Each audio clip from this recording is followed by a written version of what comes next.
por último, porém não menos importante, e eu deixei porque, de maneira estratégica, eu preciso fazer um jabá aqui para ele, que é um cara de um intelecto fora do comum, de um protagonismo sobre-humano. E para quem não conhece aqui, ó, a obra Alfa Bravo, Crimes Violentos contra o Patrimônio, procura aí no Google, já compra o seu, porque isso aqui, todo mundo que fala de operacionalidade de polícia tem que conhecer essa obra. E hoje nós recebemos aqui ninguém mais, ninguém menos, um dos predecessores, um dos precursores dessa obra, que é meu amigo, meu irmão, Cabo Alain Fabiano. Esteve comigo lá no Congresso de Direito Militar e Segurança Pública no Estado Democrático de Direito. Seja bem-vindo, meu irmão. Muito obrigado, agradeço demais, Cantelmo, agradeço a todos a oportunidade. Obrigado aí pelo jabazinho aí, o merchan. Isso aqui é um trabalho de toda a vida. E parabenizar você também por este projeto, porque o Papo de Polícia é uma grande oportunidade para que muitas pessoas possam conhecer as entranhas, né, do dia a dia, do que ocorre na vida dos policiais. Nós não somos meros robôs, né? Nós somos seres humanos, temos aí peculiaridades que, através desse tipo de papo aqui, a gente consegue entender, e não só quem está no meio policial, mas quem está fora dele também pode ter uma palhinha, né, do que acontece. Então, agradeço e parabéns aí por este trabalho tão bacana. Muita honra, cara. E galera, não esquece não aqui, ó. Mais um jabá aqui, ó. Alfa Bravo, pesquisa aí, ó. Isso aqui é top. Todo mundo precisa ter. Acadêmico do direito, operador de segurança pública, enfim. Isso aqui é importante, mas é leitura obrigatória. E eu fui evangelizado por uma turma da Igreja Quadrangular em 2004. E aí o pessoal me chamou, eu era ateu até então, não acreditava em Deus. E aí, influenciado pelo marxismo e tudo, e quando eu via a polícia passando na rua, eu falava mesmo, cachorro do governo, pão molhado, né? Isso aí é tudo fudido, tá passando aí e tal. Já tomei geral, Daquele naipão. Que é a geral cirúrgica. Desceu um TPO ali na rua 18 de maio, esquina com 24 de junho ali. Parou um TPO ali, que é tanto de polícia passando e dando geral na galera. E aí, o pessoal botou eu e meus amigos na parede, minha mãe vem correndo, não, é meu filho, o pessoal lá, falou assim, não, vamos só dar uma geral aqui e tal, olhou, não tinha nada, e no meu pensamento só assim, bando de safado. E eu nunca imaginei que um dia eu iria prestar um concurso para a polícia, nunca imaginei. Mas a minha mudança de vida veio através da igreja, porque através da evangelização desses colegas meus, eu participei lá de uma célula lá, e aí comecei a ter um contato, né, com o lado religioso, e aí eu passei a crer. Quando eu passei a crer em Deus, eu passei a me distanciar um pouco da filosofia marxista, e porque não batia, a doutrina cristã não batia com aquilo que eu tinha aprendido com o marxismo, né? E então foi diferente. Lógico que eu não era um ativista político, apesar de ter trilhado ali durante pouco tempo, né, com minha tia Dorinha. Um abraço para minha tia Dorinha, pessoa maravilhosa. Ela tá lá, ela continua sendo ativista lá do PSTU. Você é sobrinho da Dorinha. Isso. Conheço demais sua tia, cara. Aí, sério? Bacana, eu venho de linha de esquerda também, irmão. Aí, tá vendo? Vem também, não tem vergonha nenhuma, não. O Tica fez um comentário aqui e falou assim, não, você tinha a cabeça fechada? Não, cabeça aberta demais. Para modular a doutrinação e, obviamente, criar um senso crítico, você tem que ter uma cabeça aberta. Senão você não consegue modular e interpretar, sobretudo, determinadas questões voltadas para o militarismo. Justamente. Isso. Se você não abrir, não expandir a sua linha de percepção, você sofre, né, cara? Você fica... Não, sofre demais, porque você começa a olhar muitas coisas contraditórias e você fica assim, ué, que nó que é esse que tá dando na minha cabeça aqui? Eu tenho um irmão mais novo, cara, economista, formado pela UFMG. Mandar um abraço para o Wesley Cantel, meu irmão. O caçula é um cara que é meu ídolo. Gênio, inteligente demais. Economista, formado pela Federal, especialista, mestre em Geografia e Desenvolvimento Territorial e doutor em Economia pela UFMG, lá do CEDEPLAR. E é um exemplo muito forte disso aí, cara, dessas vertentes, dessas raízes ideológicas que são implementadas em nós, mas que a gente precisa modular. Justamente. Modular para criar interpretações próprias. E não nos transformarmos em meros copiadores, né? Ou seguidores. Reprodutores, né? Foi o que aconteceu comigo. Eu passei a ver que eu estava apenas reproduzindo. Assim, a minha tia Dorinha, ela sempre acreditou no meu lado científico. Quando eu tinha 10 anos de idade, ela me deu uma luneta e também um microscópio. E eu estava fazendo ensino fundamental quando eu recebi esses presentes. Aquilo ali eu fiquei apaixonado. Pena que durou pouco, meus coleguinhas, né? Esse Alan. Estourou seu negócio. Nossa, tem até um colega lá, não vou citar o nome dele, mas... Tá com ele até hoje? Acha ele aí, só pô, irmão, pegou minha parada, devolveu, velho. O Ari Júnior lá, depois pediu perdão e tal. Chama? Ari Júnior. Pô, Ari Júnior, ajuda aí, meu irmão. Me ajuda aí, assiste o podcast e se inscreve no canal. Pois um abraço pra você, Ari, se estiver vendo aí, vou ver se eu falo com o irmão dele pra assistir, e aí vai lembrar dessa fase. Mas ficou tudo certo entre nós depois, tudo acertado. Né? Mas favela, né? Não tem jeito. É assim mesmo. Eu tinha um amigo lá, o Gustavo, pô, roubou meu ovo de Páscoa, eu ganhei lá no dia da Páscoa da escola lá, velho. Pô, velho, meu ovo de Páscoa, velho. Aí ele falou, cadê meu ovo? Ele, eu peguei não. Mas minha tia, ela acreditou nesse lado meu científico. Minha família sempre foi de ordem católica, mas eu tinha uma tendência a ser ceticista, então eu não cria. Eu até cheguei aí na igreja com meu pai, com minha mãe e tal, mas eu não cria. Dentro de mim, eu não conseguia encaixar a ideia de Deus na minha cabeça. E aí, passa um tempo, entro para a adolescência, minha tia me faz o convite para poder ir para Brasília, fomos lá para uma marcha dos 100 mil que teve em Brasília, e aí passei a gostar, participei de algumas reuniões na casa da minha tia Dorinha, lá, né? Aí tive contato com o livro Capital, de Karl Marx, esse trem tudo, e fui aprendendo. E só que eu vi um trem tão bonito, tão bacana, os livros assim, aquela escrita, eu falei assim, poxa, nossa. Esse aqui é o mundo ideal. Eu fiquei apaixonado por aquilo ali, achei muito bacana. Só que ao mesmo tempo que eu estava trilhando, entrando ali pro esquerdismo, eu não me aprofundei assim de forma a ser um ativista político naquela época, mas estava sendo ali trilhando os caminhos iniciais. E esses amigos da igreja também meio que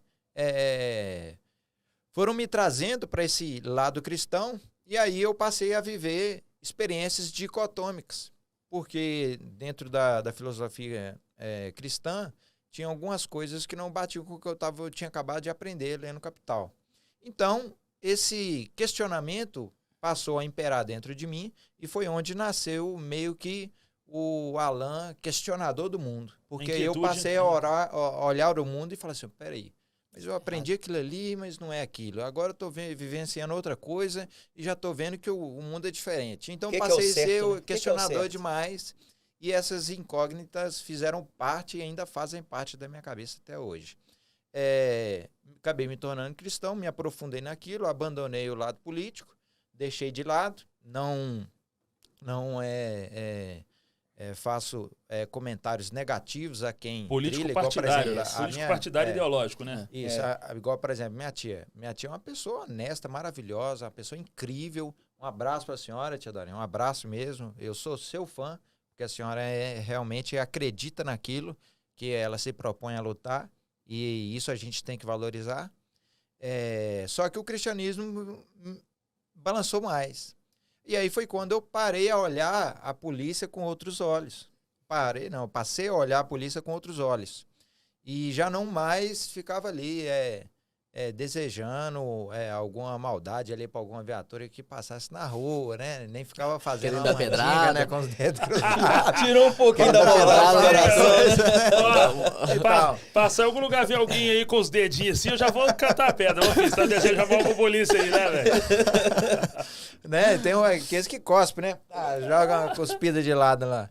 Mas aí eu passei a olhar com outro lado, porque o cristianismo foi me ensinando o amor, a tolerância e a entender as autoridades como instrumentos e ferramentas de Deus, né? Romanos 13 ali, né? Toda autoridade constituída por Deus. Acabei me tornando pastor auxiliar na igreja quadrangular. E o meu preconceito foi caindo, porque eu era de fato preconceituoso. E ele foi caindo, foi mudando. Deus foi me ensinando a olhar a PM de outra forma. E eu tinha um drama pessoal que abalava demais a minha vida familiar, que era o meu irmão que vivia na vida do crime. Meu irmão mais novo, 2 anos mais novo que eu, ele cometeu o primeiro assassinato dele em 2007. Então eu já estava vivendo um drama familiar e dentro da igreja a gente tentou de tudo, né? Cuidar dele e tal, ministrar ali palavras, batismo, célula, encontro com Deus e tal, só que não surtia o efeito que a gente esperava. Obviamente, né, a senda, né, a vereda criminal, a pessoa que entra, ele entra porque quer, né, não é? Diferentemente do que Karl Marx falava, que o homem era produto do meio, na realidade a pessoa só aproveitava o meio porque já queria, né, trilhar aquele caminho. Já tinha uma predisposição, só aproveitava do meio para fazer o que quisesse. Eu demorei para entender isso, porque eu pensava o seguinte, vamos proporcionar um meio melhor? Porque proporcionando, o meu irmão vai melhorar, meu irmão vai galgar uma vida diferente. E aí tentamos de todas as formas.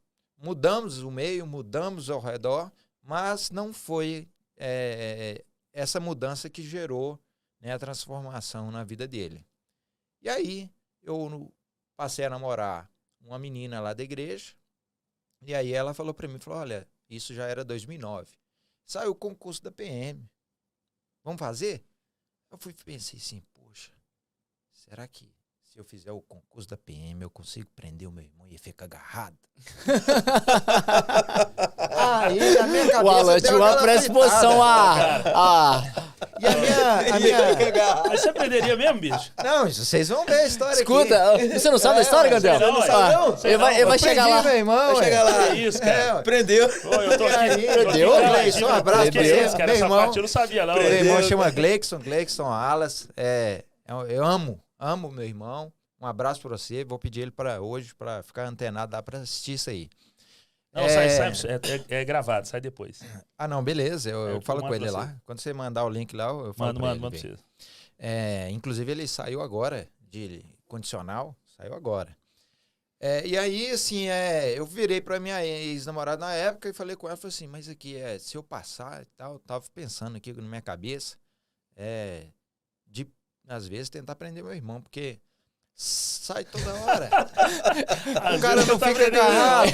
O Alan fala na tranquilidade, sério, né? Não, mas aqui, era tranquilidade, mas era difícil, porque a minha mãe, cara, a minha mãe chorava demais. A minha mãe chorava demais. Toda vez que meu irmão... Ela ia meter fita e assaltar? Não, assim, o que era? Meu irmão primeiro começou com a maconha. Aí foi lá, meteu a primeira fita pra sustentar o vício. Gostou de meter a fita, meio que deixou o vício de lado, porque ele não era assim, aquele noiado, né? E aí viu que ele tinha ímpeto e tinha disposição, que ele conseguia desembolar, ele foi metendo fita, depois montou uma biqueira no Novo Amazonas, e aí o pessoal do bairro, infelizmente é uma coisa triste, a população confiar no traficante, no bandido, para poder prestar serviços de segurança pública à população. Demais. Acontece o tempo E inteiro, né? isso seduziu, de certa maneira, eu via que Dizia o Capitão Nascimento, né? meu O irmão, Baiano ele tem... tinha brilho nos olhos quanto a isso. Baiano tem consciência social. Meu irmão sabe, ele tá vendo, ele vai ver o vídeo aí, ele sabe. As pessoas o procuravam e falavam assim, ô Gleison, resolve esse problema pra mim, porque tô passando uma situação aí e tal, e o camarada tá me dando dor de cabeça, resolve pra mim e tal. Deixa eu te perguntar uma coisa no meio disso. Isso não te trouxe dificuldade pra entrar pra polícia, não, cara? Na polícia, quando eu entrei, a primeira coisa que eu fiz foi relatar tudo na ficha, na Colocou FIC. no FIC. Eu coloquei no FIC lá, coloquei, sou irmão de um bandido, assim, se assado, meu irmão faz isso, faz aquilo, tal, e eu tinha falado pro meu irmão que eu ia pôr, eu falei com ele que eu ia pôr.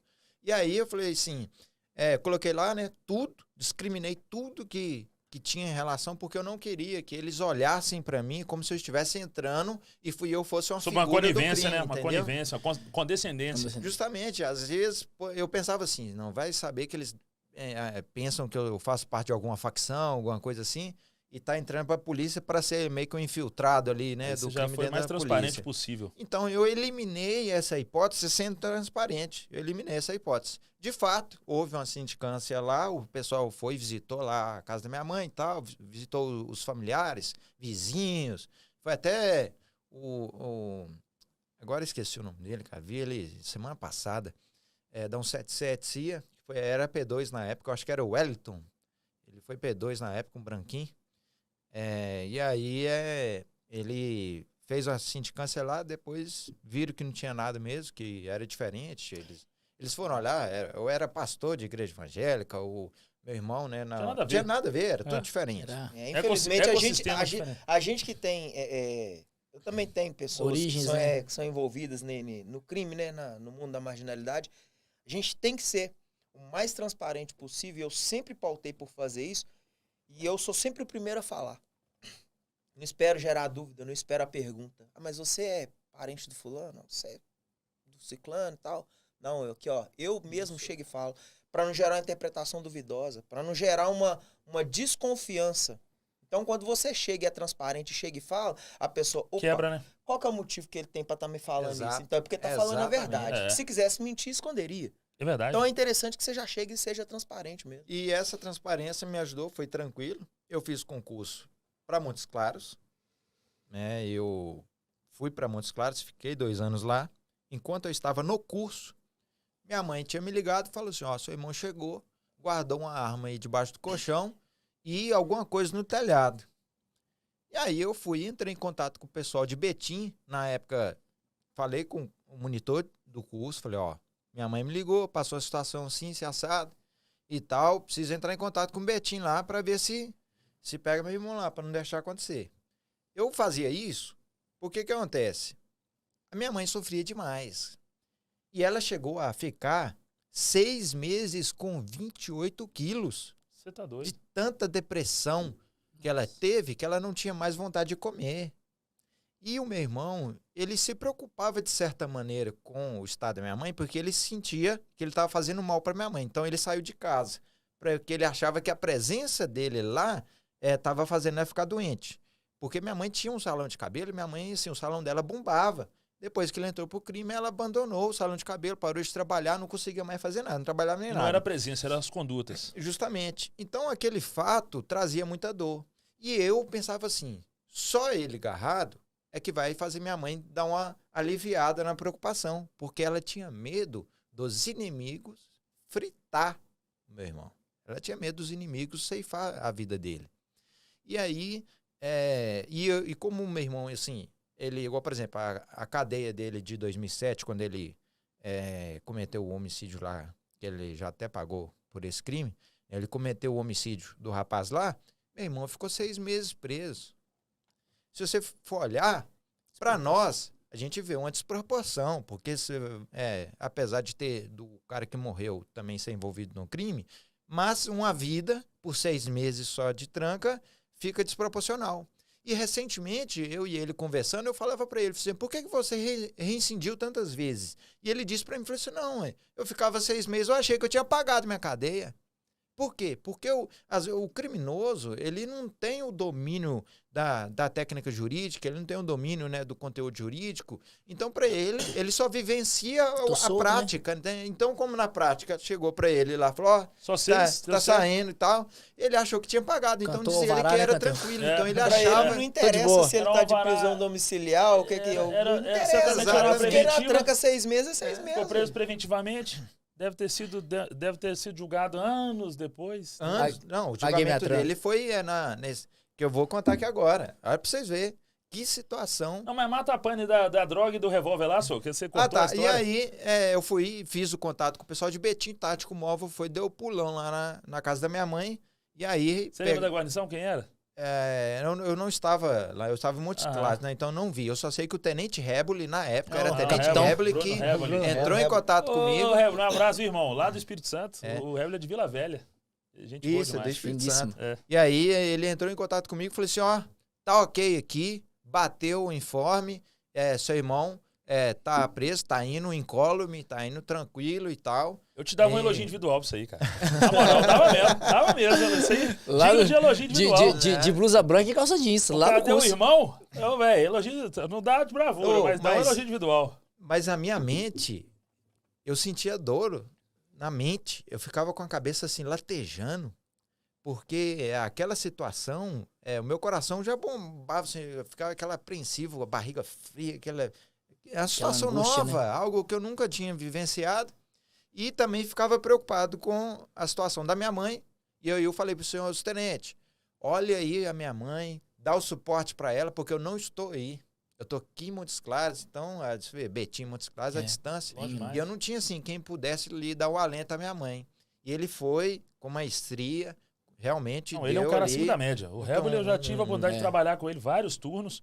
Um cara humano, um cara que já terminava uma ocorrência lá em Betim, na delegacia, eu tinha que largar serviço meia-noite, terminava lá às 4h30, 5 da manhã, tinha que voltar no dia seguinte. O comandante não liberava, ele falou assim, ô Cantão, vou te levar em casa, eu morava lá no Paraíso.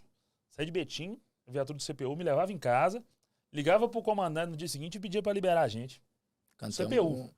Ele era nota 1000 e ele fez esse tratamento humano com minha mãe.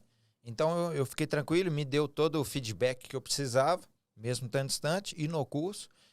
Aquilo meio que deu uma balançada na minha cabeça no curso. Porque provas e que esse trem tudo e tal, e um drama familiar. Natural, né, cara? Natural, ninguém é de ferro. E aí, meu irmão, ele foi, né? Então, 2011, aí ficou preso. Quando foi em 2012, eu já tinha formado. Ele mandou uma carta para minha mãe. E aí ele pede ajuda para mim e pediu também para o meu primo Adriano, um abraço pro meu primo Adriano, ele é fã da polícia, cara nota 1000. E ele foi, e aí a gente conversou, eu e meu primo conversamos. Na época, eu e minha ex-esposa, a gente cedeu alguns móveis da nossa casa pro meu irmão para ele poder recomeçar a vida dele. Então ele saiu, cedemos ali alguns móveis para ele, o meu primo arrumou um serviço para ele trabalhar numa terceirizada da Gerdau, e aí ele foi viver a vida dele. Então começou uma expectativa de mudança em 2012, e eu pensei assim, agora eu acho que eu fiz o certo. Porque foi onde eu falei assim, não, meu irmão mandou uma carta falando que quer mudança.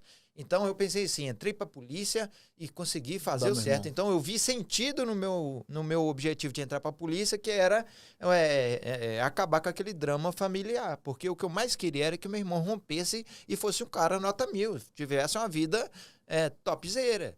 Tudo pra mim era assim, ele estando bem, minha mãe estaria bem, então eu iria ficar bem.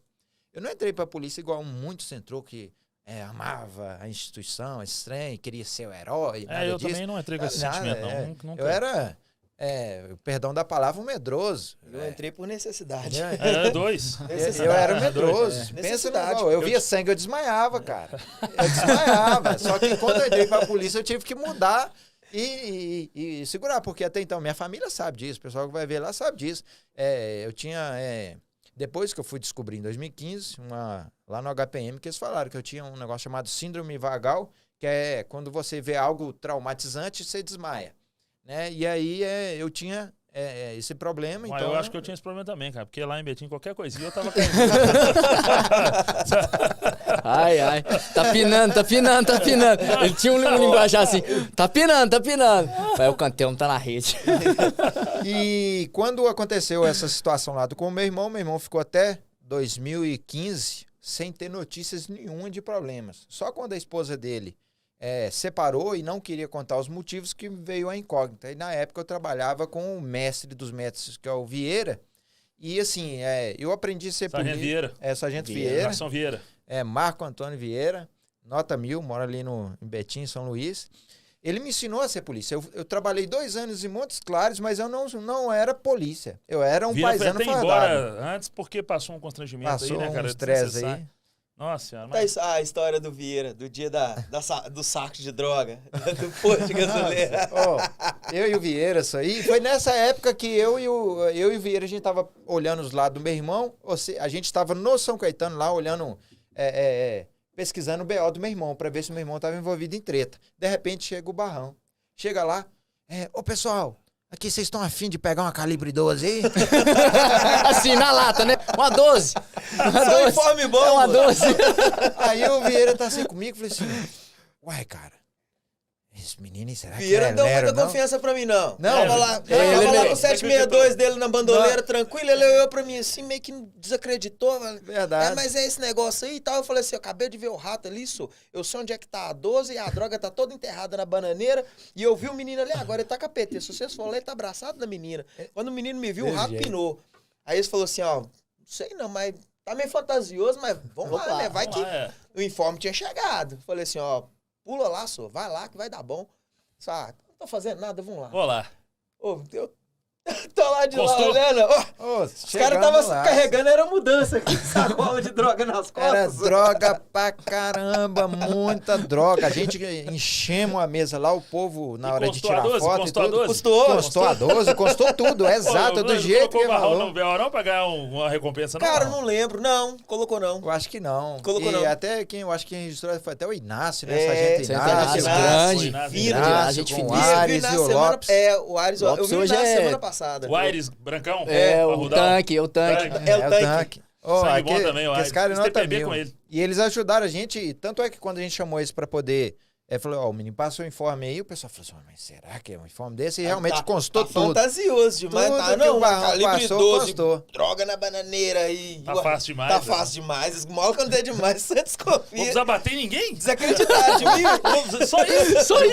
Só ele naquele dia, quando ele chegou lá, a gente não deu nada pra ele. Depois desse informe, a gente olhou e falou, não, tem que colar nesse cara, porque esse cara aqui é só de informe bom. Nós vamos fazer só servição.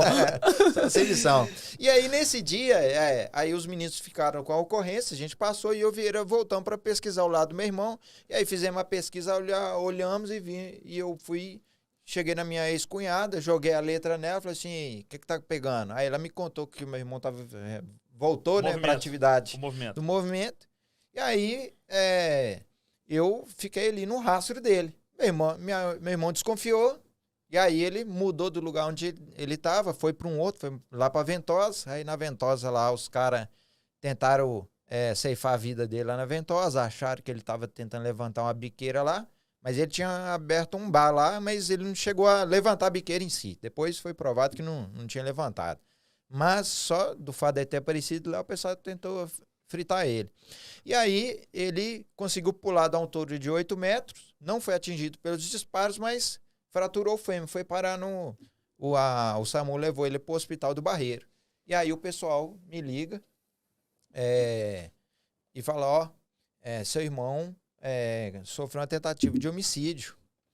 E parece que ele foi para algum hospital, só que a gente não sabe. Aí eu conversei com a minha mãe me passou as informações. E aí eu entrei em contato com o Sargento Lindenberg. Um abraço pro Sargento Lindenberg aí. Ele trabalhava na inteligência lá do 18. E aí eu falei assim, sargento, é o seguinte, parece que meu irmão tá lá no hospital do Barreiro. Tem como pedir uma equipe lá do Barreiro para ir lá? Aí ele falou assim, mas por quê? Eu falei assim, não, porque o meu irmão, e a gente, desde 2015, que a gente tá sabendo que estava na treta. E aí passamos as informações para a Polícia Civil e a Polícia Civil... durante todo esse período, isso era o ano 2017 que eu estava nessa situação, né? Uhum. Aí de 2015 a 2017 informamos a Civil e a Civil fez 3 mandados de prisão lá, né? Fez assim, pediu, né, a Justiça 3 mandados de prisão e aí foi expedido esses mandatos, então ele estava pedido. Uhum. E aí eu falei para ele, falei, sargento, se a equipe for lá vai conseguir pegar ele. E a equipe foi, só que chegou lá, não estava... o nome do meu irmão. Não, pois olha pra você ver, a situação. Tava predestinado, eu quero. E aí, o que acontece? Queria ser irmão seu nunca, moço. Aí o sargento assim, mas por que você tá falando isso, cara? Eu falei assim, olha, sargento, é o seguinte, eu prometi pra ele que eu ia ajudar ele em tudo, meu primo também prometeu, mas eu falei pra ele que se ele voltasse pro crime, a gente estaria no rastro dele. E na última vez que eu conversei com ele, ele falou assim que ele ia levantar a vida dele com as próprias pernas, que eu não precisava ajudar ele mais não. Então foi a última conversa que a gente teve, então eu tô agora cumprindo a minha palavra. Eu falei com ele, tô cumprindo minha palavra, eu sou sujeito homem, eu vou cumprir minha palavra. E aí eu fui X9 mesmo, e aí foi a viatura lá, não achou meu irmão no hospital. X9 mesmo. Eles não acharam, eles falaram assim, olha, o único cara que chegou aqui é um tal de Leandro. E aí passou o nome lá e falou assim, não, esse cara aí esse aí é nome falso, esse cara aí já tá morto. Vocês podem fazer a pesquisa, ele foi assassinado. E aí eles fizeram mesmo, viu que o cara tinha sido assassinado e tal. E aí quando eles falaram, cadê o cara que deu esse nome aqui? Ah, não, foi transferido para João 23. E aí eles chegaram lá, só que eles não achavam, meu irmão. E aí o sargento falou, fulano, tem como você montar aí na rapa conosco? Não, porque a gente não tá encontrando ele lá. Aí você vendo, é mais fácil, só apontar o dedo. Aí eu fui, aí chegamos lá. Você foi lá fardadão? Não, eu tava a paisana. XX é bom, ele chega lá e a prova é esse aqui. Dedão de broca. O dedo de broca. De longe tinha visto ele, aí eu fui e falei, ô sargento, olha lá, ó. Aí falou, não, então pode deixar aqui, a gente cuida de tudo. E aí eles cuidaram, e aí foi no ano 2017, meu irmão foi preso, e aí ele foi julgado e condenado pelo crime do homicídio de 2007. Ou seja, 10 anos depois que ele teve o julgamento do crime que ele tinha cometido.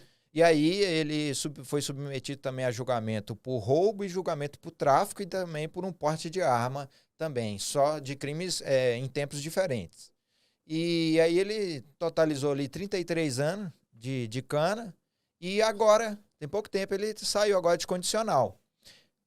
Nesse período todo que ele ficou de 2017 até agora 2022, quando ele foi para o semiaberto, ele teve algumas saidinhas e nós voltamos a conversar. No que voltamos a conversar, o meu irmão me pediu perdão, porque ele tinha desejado me matar. Porque ele pensou assim, poxa, meu irmão fez tudo isso comigo e tal, não, eu vou foder com ele e tal. Ele sabe, vai ver se ele sabe. E aí ele foi me pedir perdão e falou assim, não, cara, depois meu coração passou, os caras lá na cela lá falou comigo, ó, cara, seu irmão, pensa pro outro lado, seu irmão te colocou aqui, você tá vivo, você poderia estar morto lá na rua e tal, pensa por esse lado, ele olhou sua mãe e tal, estranho. Aí ele contando pra mim, o pessoal da cela dele lá demoveu ele desse pensamento, ele pediu também perdão pro meu pai, porque tinha falado que ele queria também matar o meu pai. E aí você vê como é que era uma situação bem complicada. Que história bacana, meu pai nunca foi visitar ele na cadeia. Meu pai sempre falou assim, não, eu não aceito isso, então não te visito e tal. Então ele ficou com esse trauma. E a única pessoa que ele nunca desejou mal foi a minha mãe. Porque a minha mãe sempre esteve lá. Por mais que ela estava deprimida, ia lá, submetia a revista e visitava ele na cadeia. O que aconteceu? Eu fui conversando com ele e falei assim, o que você quer de sua vida? E ele falou assim, não, agora eu quero mudança. Eu sou cético. Eu só acredito, meio que eu sou igual o discípulo de Jesus, o Tomé, né? Só me mostra os furos aí, me mostra os furos. Então, eu falei com ele, me mostra os furos, Vamos ver se ressuscitou mesmo, se houve mudança. E ele falou assim, não, eu vou mostrar e tal, eu vou sair e tal. E até então, desde a saída dele, ele tá cumprindo, exato. Quanto tempo? Tem pouco tempo agora, é um mês, mais ou menos. Mas assim, ele tá lá, tá tirando a carteira dele, o carro dele tá comigo, ele não quis pegar o carro dele, ele falou assim, não, só quando eu tirar minha carteira que você vai me passar o carro. Como que ele chama, Alan? Gleikson. Gleikson. Gleikson. Ô, Gleikson, um abraço pra você, meu irmão. Espero que quando você assistir nosso Papo de Polícia, você saiba internalizar que essa história que está sendo contada aqui agora, ela simplesmente faz parte de um processo de ressignificação da sua existência e da sua história, meu irmão. E que Deus está te dando uma oportunidade através do seu irmão de uma série de recomeços. E aproveite esse último recomeço, aproveite essa última expectativa de resiliência dada aqui pelo seu irmão, porque é a mais valorosa que você vai receber por parte de qualquer ser humano da vida. Deus te abençoe, tomara que você consiga romper todos os seus obstáculos e tenha sucesso nos seus objetivos. Amém, amém. E assim, eu apesar de ser cético, eu não nego nenhum tipo de ajuda. Eu tô ali para tentar ajudá-lo, né? E sim, eu creio muito que Deus ele vai fazer algo assim maravilhoso na vida dele. Só que o que mais me conforta é porque como se ele andar bem, a minha mãe fica bem. E a minha mãe, não tem jeito, mãe é mãe, né, gente? Mãe é a coisa que a gente carrega para toda a vida. Então, assim, eu tenho essa esperança. E foi através desse drama pessoal que eu me encaixei dentro da Polícia Militar. E na Polícia Militar, eu vivi N coisas, né? Passei por questões de serviços operacionais, né? Com os meninos aqui e tal, a gente já passou por várias experiências malucas, né? E sinistras. Deixa abaixo. Né? Mas, assim, o que me alicerçou dentro da polícia foi esse drama pessoal, porque eu queria ver uma transformação. E como eu vivi de forma prática esse drama, eu questionei muitas coisas. Questionei progressão de regime, questionei a reincidência criminal por causa que, né, a gente já tratou aqui mais cedo ali, daquela hora. Questionei N parâmetros criminológicos e essas questões, quando eu fui para a faculdade de Direito, não foram solucionadas, elas não foram respondidas. Quando eu estava na academia de polícia, elas já não eram respondidas. Eu via, poxa, eu ficava assim, mas por que você comete crime do lado do polícia? Por que você comete crime do lado do quartel? Por que você comete crime do lado da viatura, do lado da delegacia? Você começa a contestar, através dessa inquietude, Emily Durkheim, Justamente. princípio da subcultura, subcultura delinquente, tudo aquilo que a gente aprende na aula lá de sociologia do crime, exatamente. etc e tal. Eu compreendo bem a sua inquietude. E eu ficava com essas icônicas e eu falei assim, poxa, será que não tem ninguém? E eu conversava com o Vieira, né? O Vieira falava assim, o Vieira é mestre, eu aprendi a ser polícia com ele. A minha academia de polícia foi na viatura do Vieira e com a Otônia. Foi ali onde eu aprendi a ser polícia. E aí o Vieira falou assim, não, é porque tem que ter alguém, tem que aparecer alguém. Não, uma hora vai aparecer alguém. Eu fui e falei assim, não, Vieira, uma hora não, é nós, cara. É nós que tem que explicar esse negócio. Eu ia falar um palavrão aqui. Não tem problema não. É nós que tem que explicar essa porra, cara. É nós que estamos na rua. Vamos explicar esse negócio. Olha o que eu tô vivendo na minha casa, senhor. Não acho nenhum livro que explica isso. Aí eu fui e falei assim, não, eu vou passar a pesquisar. E aí passei a pesquisar, virei um falador dentro da faculdade. Quem é da minha turma da faculdade vai ver isso aí, sabe? Como é que eu virei um questionador. Tanto é que o meu apelido lá era Diligência. Diligência. E aí, cara, eu fui nessa ânsia de querer questionar e tudo. Fiz lá minha monografia na faculdade. O tema lá é presença policial como falácia. Policiamento preventivo como falácia. E aí, os meus professores lá, que eram meio de esquerda, eles amavam aquilo ali, né? Porque o pessoal que era muito contra a polícia, né? Eles pensavam assim, né? Vai bater na polícia. Mas, na realidade, o que eu fiz? Eu fiz um apanhado de várias ocorrências, peguei e tabulei todos, tudo tabulado. E aí, nessas ocorrências, eram todos crimes praticados do lado da polícia. Peguei casos, por exemplo, no Fórum de Contagem, aquele Fórum Aleixo ali. Sim, Fórum Pedro Aleixo. Pedro Aleixo. Tinha ali um Cosme Damião patrulhando ali a praça, e aí, de repente, um cara sentado lá no banquinho, vem um outro, dá um tiro na cabeça do cara, o cara ajoelha, entrega a arma pro polícia e fala, pode me prender. E aí eu ficava, cadê o triângulo do crime? Que a presença policial evitaria o crime. E aí foi onde eu passei a questionar tudo isso, pegamos várias ocorrências, tudo empírico, só ocorrência, só fato comprovado. Aquela que a gente chegou a debater, que você entrevistou, Foi no estudo, né? Isso. E esse foi... até te entrevistei por documentário. De uma ocorrência nossa. Agora eu vou fazer o merchan aqui. Lógico. Eu gravei várias entrevistas com vários policiais, inclusive gravei entrevista com o Alves, né? E para um documentário que eu estou fazendo. Agora eu vou lançar ele, porque eu comprei uns equipamentos lá em casa lá. Agora o trem sai. Aí chama O Poder da Impunidade, que é baseado num outro livro meu que vai sair agora, em 2023, O Poder da Impunidade. E 2023 vai sair um monte de livro aí. Onde você tá vendendo, cara? E aí, assim, esse Alfa Bravo aqui, ele é uma história singular. Ele nasceu dessa pesquisa da faculdade minha. Sim. Porque na pesquisa da presença policial, eu toco num assunto chamado efeito halo, que é o seguinte, a psicologia, ela fala que quem vê a capa, né, julga todo o conteúdo baseado na capa. Isso chama efeito halo, que a pessoa não sabe o que tem no conteúdo. Sim. Mas a capa é tão bonita que eu acho que o livro vai ser top por causa da capa.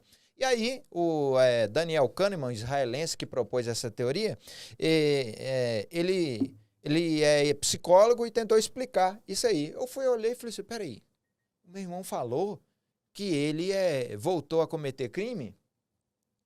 Igreja quadrangular. O meu irmão voltou a cometer crime porque ele ficou pouco tempo na cadeia. Então eu trouxe o efeito halo para a realidade, porque eu pensei assim, o primeiro contato que ele teve, que foi quando ele matou o camarada, e ele ficou 6 meses, ele meio que julgou o livro pela capa, ele julgou o sistema por ter ficado pouco tempo, né, preso e saiu, e ele achou que toda a vida dele no trato com a justiça seria resumido naquela ali. Seria branda, então né? ele foi levado a erro pelo um pressuposto psicológico. E eu pensei assim, poxa, existe efeito halo na criminologia, deixa eu botar esse trem. E aí eu fui pesquisar, entrei no Google Acadêmico, digitei em inglês, digitei em francês, procurei em alemão, fiz um monte de trem para achar fontes bibliográficas em todo o mundo para ver se achava alguém trazendo isso para a área de criminologia. Não encontrei. Tanto é que hoje eu posso falar com segurança. Eu sou o único autor, até hoje, até o ano de 2022, que traz o efeito Halo para a criminologia. E na hora que eu trouxe isso, eu trouxe para o meu estudo da faculdade, meu TCC.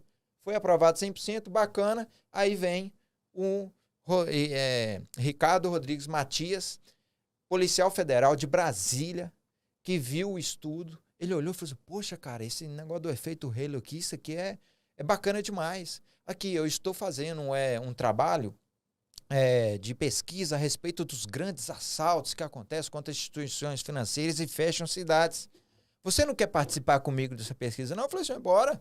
E aí fomos fazer estudos. Em 2017, quando aconteceu esse fato da prisão, a última prisão do meu irmão, eu estava ali no meio desse estudo, fiz um estudo, deu 37 páginas, ele fez o dele, juntamos mais uns 10 autores de todo o país, e aí estava promotor, perito criminal, gente de toda a expertise, tem o promotor de justiça, o André Silvares, promotor também do Mato Grosso, Elcio D'Angelo, capitão Cume lá do Paraná, o tenente-coronel Hugo de São Paulo, Hélio Freitas lá do Espírito Santo, policial federal, o Rogério Dourado, que é perito da Polícia Federal.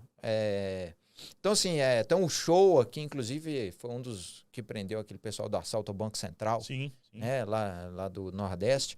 Então, assim, gente de toda expertise e eu, um pé de chinelo. Eu falei, o pé de chinelo do grupo. Para. E aí eles me chamaram, fomos, juntamos, e eles falaram assim, não, vamos fazer o livro? Vamos. E aí, em 2020, lança, dia 16 de setembro de 2020, lança o Alfa Bravo. O Alfa Bravo veio para tentar explicar o fenômeno que aconteceu no país a partir de 2015.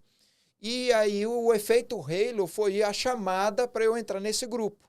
Porém, o efeito Halo ele foi só uma das explicações.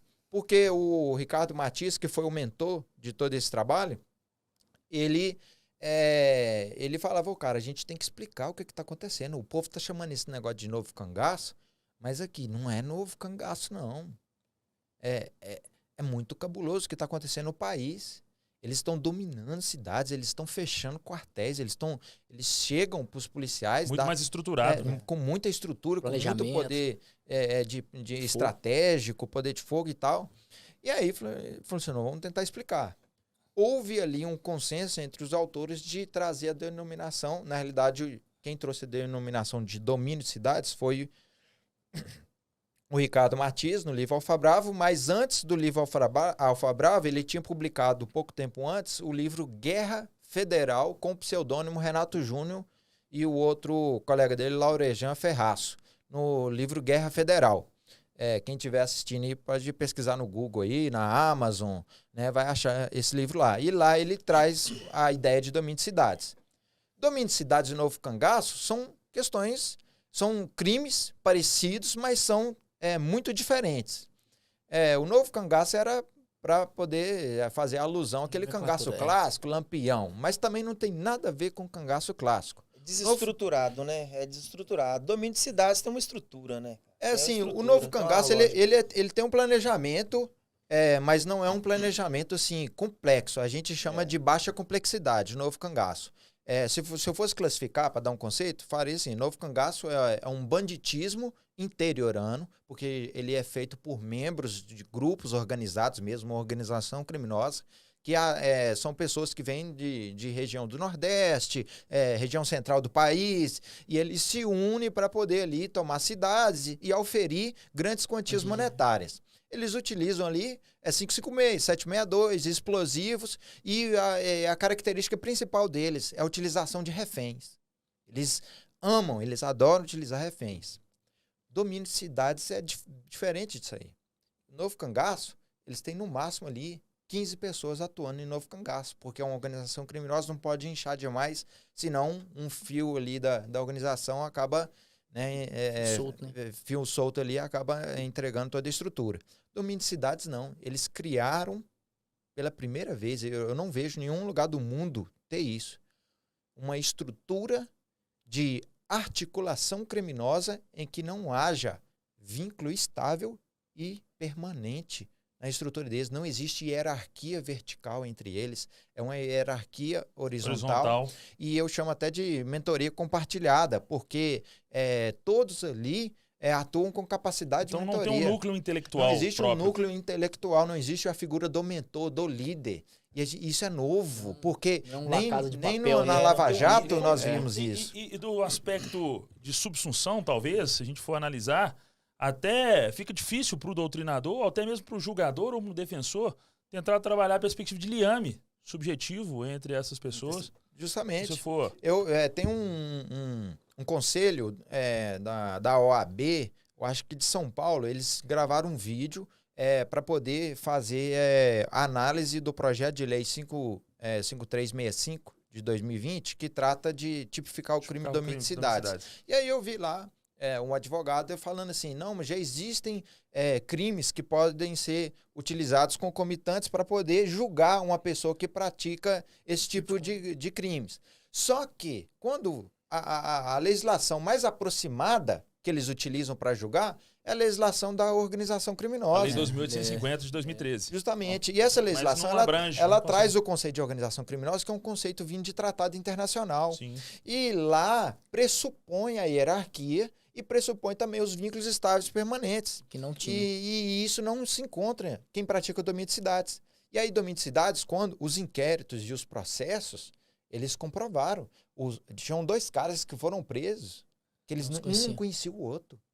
Os caras só foram chamados para estar ali naquele local e naquela hora e eles não se conheciam. E um dos não havia dos critérios objetivos de aferição da organização criminosa é a subcultura delinquente. Eu estava dando uma lida no seu trabalho, tem cara envolvido nisso aí que era a primeira vez. Exatamente. Que estava sendo convocado, que estava sendo recrutado para uma ação dessa.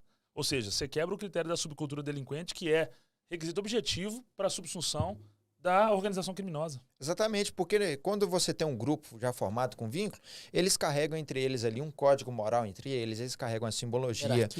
Existe ali uma malha entre eles, protetora, que um protegendo o outro e tudo, e eles a tendência deles é buscar se perpetuar nesse tipo de criminalidade para eles sobreviverem dessa atividade. Estou preocupado com o selado. Ah, não, beleza. E aí, o que acontece? Só para encerrar aqui. Não se viu nisso. E aí, o Matias ele trouxe um conceito extenso a respeito de domínio de cidades. E aí, lá, os principais pontos a ser focados eles, ao invés de se denominar organização criminosa, ele chama de articulação criminosa. Porque eles formam um grupo criminoso, mas baseado em redes e sistemas complexos, cujos vínculos são mínimos. Né? São só para poder fazer aquele fato em si e depois nunca mais se vê. Tem uns que vão repetir um fato, mas vai depender da forma que foi recrutado. Como que se recruta? Eles têm os meios escusos deles, geralmente utiliza aí Deep Web para poder fazer esse tipo de contato. Né? E são freelancers.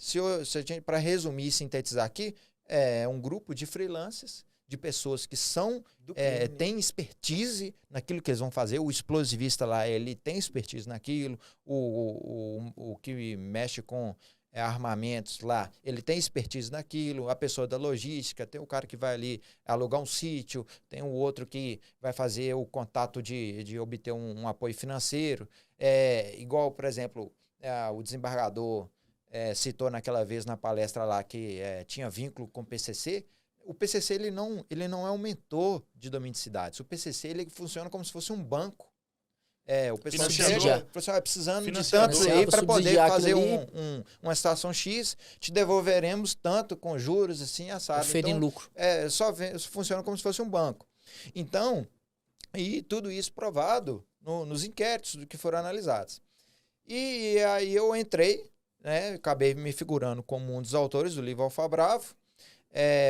Esse livro gerou o projeto de lei 5365, que foi aprovado agora dia 3 de agosto, né, na Câmara dos Deputados. Esse projeto de lei está indo para frente, espero que ele possa vingar, e se ele for aprovado, se tornar lei, e isso gerar ali mudanças de doutrina dentro das polícias, e isso realmente, de fato, começar a punir, né, na hora que for julgado os autores desses crimes, eles forem julgados e for punir adequadamente, eu vou me dar por satisfeito naquilo que eu me propus a fazer quando eu entrei para a polícia. Porque eu consegui atuar no meu drama pessoal e também estou conseguindo ajudar a sociedade. Porque eu sou cabo da polícia. Quem sou eu para poder virar ali para um coronel e falar assim, olha, faça isso, ou deixe de fazer aquilo e tal. Eu não consigo nem ter acesso direito a determinados tipos de autoridades dentro da nossa instituição, mas o livro, ele chega.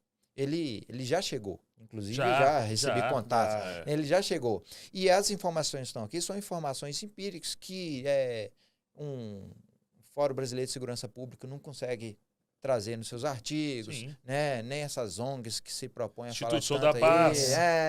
Entendeu? Então, assim, isso é o que me conforta. Hoje eu digo, e até queria falar para quem está assistindo, você é policial militar, policial civil, federal, policial penal, agente socioeducativo, você até de outras áreas, né, do poder público, e fica sempre esperando alguém para poder mudar o status quo, às vezes daquele ambiente de trabalho seu. Não espere ninguém, não fique esperando aparecer um Messias para resolver o problema, não. Seja você parte da mudança. Foi o que eu me propus a fazer.